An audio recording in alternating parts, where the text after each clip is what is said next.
Dear students, as we know, when an electric charge revolve around some common center, or in other word, if there is a accelerated motion of an electronic charge, then there is magnetic field associated with this. Now the topic of discussion is magnetic moment of atom. As we know, electrons revolve around the nucleus, therefore electronic charge revolve around the nucleus. There must be a magnetic moment associated with this atom. This is the magnetic moment of anything.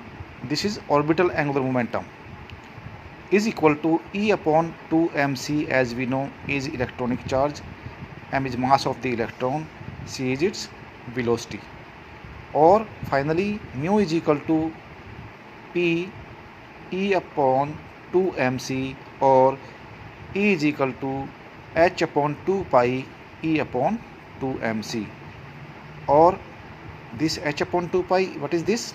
Okay, this is p. Put the value for p. Finally, k is equal to Eh upon 4 pi mc.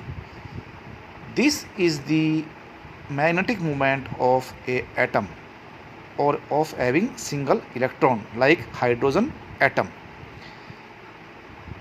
Eh upon 4 pi mc ampere meter square.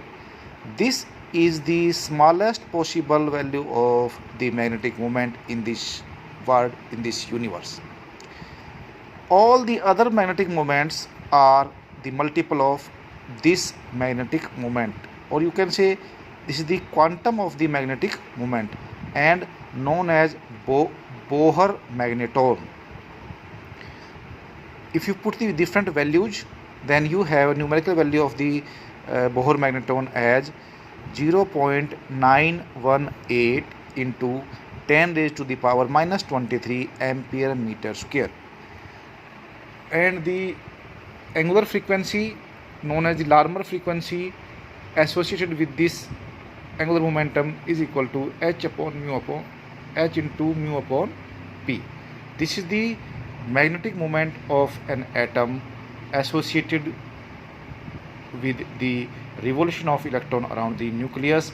And I told you that this is the Bohr magneton. This is the smallest possible value of the magnetic moment.